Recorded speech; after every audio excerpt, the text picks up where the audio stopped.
Bonjour Gaspard Ganzer, Bonjour. vous êtes candidat à la mairie de Paris, dans le 15e arrondissement, et vous êtes l'ancien conseiller en communication de François Hollande. Alors il y a une semaine, Emmanuel Macron n'est pas parvenu à débrancher Cédric Villani. Le duel Villani-Griveaux rend de plus en plus probable un affrontement entre Anne Hidalgo et Rachida Dati.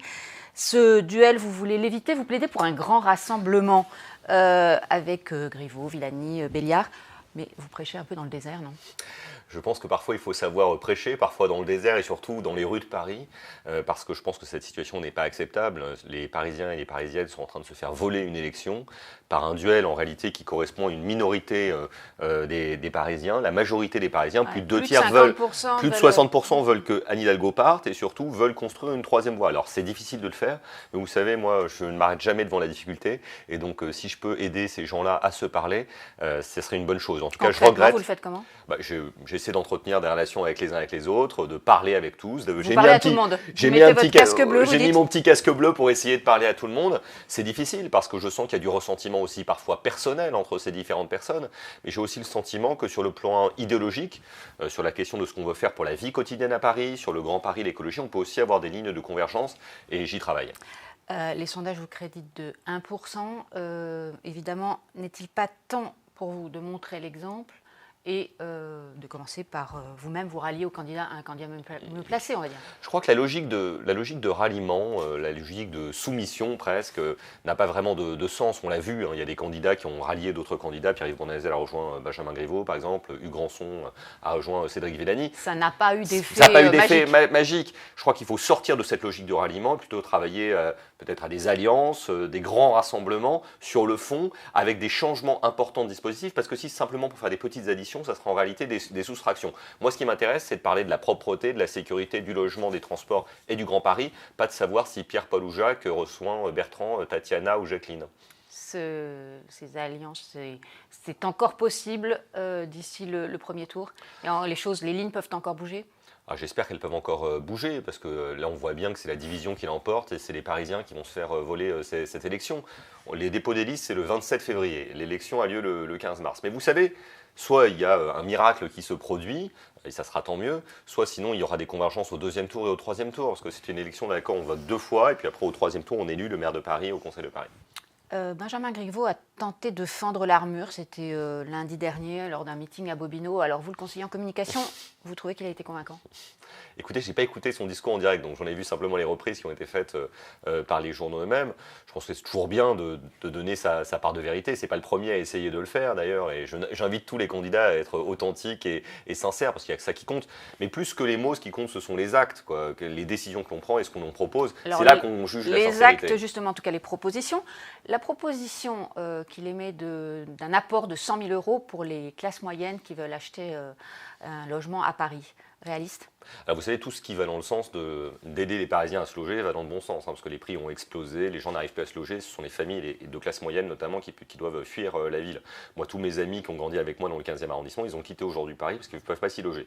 Donc il faut aider les locataires et aussi les propriétaires. Il y a déjà des aides à l'acquisition qui existent, et donc lui, visiblement, propose de les développer. 100 000 €, un budget. Mais attention, donc là c'était le cadre, attention à ce que cette mesure n'ait pas un effet inflationniste. D'ailleurs, je voyais hier que le patron d'un réseau immobilier, Century 21, ces gens-là disaient que l'effet allait être inflationniste. Donc peut-être que cette mesure d'aide à l'achat est intéressante, mais il faut peut-être qu'elle soit plus ciblée, peut-être sur les jeunes, peut-être sur les moins de 30 ans, peut-être sur ceux qui ont des problèmes de ressources et d'accès au capital. Mais si elle est généralisée, elle aura probablement un effet inflationniste. Le déficit actuel de la ville de Paris, il est chiffré entre 4 à 6 milliards. Oui, la dette, oui. Oui. Parce que la ville ne peut pas être en déficit, excusez-moi. La dette, bien sûr. Oui, c'est beaucoup trop. Hein. C'est-à-dire que Anne Hidalgo a peut-être des qualités, elle a fait des belles choses, notamment pour le vélo à Paris, mais être maire de Paris, c'est pas être un organisateur d'une étape du Tour de France. Être maire de Paris, c'est savoir bien gérer les deniers publics. Et la dette a explosé parce qu'on a embauché trop de monde et on a fait des dépenses inconsidérées. Aujourd'hui se déploie le dernier Conseil de Paris de sa mandature, j'espère le dernier Conseil de Paris d'Anne Hidalgo. On va valider plusieurs centaines de millions de subventions. Je crois qu'il y a beaucoup de saupoudrage, il y a beaucoup d'économies qui peuvent être réalisées, que ce soit sur les subventions, que ce soit sur les ressources humaines ou que ce soit sur certains investissements. Le prochain maire de Paris devra être un vrai manager public, et surtout, il faut que Paris ait un vrai patron. un patron qui gère les deniers publics euro par euro et qui ne jette plus l'argent par les fenêtres. La ville de Paris a besoin d'un patron. Dans la mesure d'économie, vous préconisez notamment de revoir les personnels de la ville de Paris, pléthorique selon vous? Oui, parce qu'il y a près de 60 000 personnes qui travaillent pour la ville de Paris, si on compte les fonctionnaires, mais aussi les contractuels. Je pense qu'il y a beaucoup trop de gens qui travaillent dans les fonctions de bureau. Par exemple, il y a 200 personnes à la com, 1500 à la logistique, plusieurs centaines aux finances ou au secrétariat général. On gagnerait à faire des économies là-dessus pour mettre des gens qui s'occupent des crèches, de la propreté. La propreté, c'est le grand sujet aujourd'hui à Paris. Je ne sais pas si vous avez vu l'état des rues. Il suffit de circuler partout en Europe pour se rendre compte qu'on a la ville la plus dégueulasse d'Europe. Il faut vraiment tout mettre pour régler ces situations-là. Là-dessus.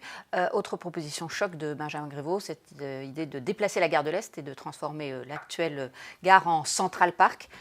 Séduisant? Vous savez, moi je ne vais pas critiquer ceux qui ont des grands projets pour Paris. J'ai proposé moi-même de détruire le périphérique pour construire le Grand Paris. Donc déplacer des gares, pourquoi pas? On a déjà fermé des gares par le passé. Vous savez, le musée d'Orsay, c'est l'ancienne gare d'Orsay. En revanche, moi, elle était désaffectée depuis un oui, moment. elle était depuis un mois. En revanche, moi en tant que Parisien qui va souvent à l'Est parce que ma femme vient de Strasbourg et ma famille lointaine vient de Lorraine, je suis très attaché à ce qu'on ait la gare de l'Est au centre de Paris. Donc moi je préférerais qu'on crée des Central Park, mais ailleurs, peut-être sur le périphérique qu'on aura transformé. On va parler un instant des retraites. L'examen du projet de loi est en commission dès cette semaine.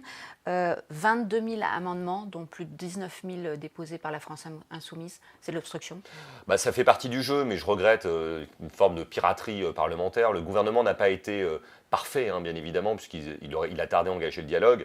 Mais là, on voit bien qu'il y a des blocages. Je vous prends un autre exemple. Vous savez qu'actuellement, il y a plusieurs déchetteries qui sont bloquées en Ile-de-France. Je ne sais pas si vous l'avez remarqué en circulant les rues de Paris. La propreté n'en est pas améliorée. Oui, des arrondissements qui sont couverts de poubelles, c'est insupportable. Donc moi, je demande solennellement ce matin à ce que le préfet de police intervienne pour faire des réquisitions avec le préfet de la région Ile-de-France pour qu'on puisse de nouveau avoir des rues propres. Vous savez, dans une période dans laquelle on a des doutes sanitaires, etc. Mais quel est le rapport avec les retraites? Si, parce que c'est lié aux retraites. C'est lié aux retraites. C'est lié aux retraites. Les déchetteries sont bloquées à cause des retraites. C'est la CGT, en l'occurrence, excusez-moi, c'était pas clair, qui a bloqué les déchetteries à cause des retraites. Et aujourd'hui, on se retrouve dans cette situation. C'est un exemple parmi d'autres. La RATP est toujours un peu bloquée, la SNCF aussi.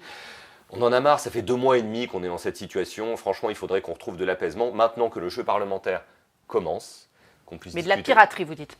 Oui, je pense qu'une forme de piraterie et de blocage. Moi, je suis favorable à ce qu'il y ait du dialogue parlementaire. C'est extrêmement nécessaire parce qu'on peut améliorer ce texte, qui est vraiment pas parfait et pas toujours très clair. En revanche, ça ne se passe pas en mettant des centaines de milliers ou des dizaines de milliers d'amendements.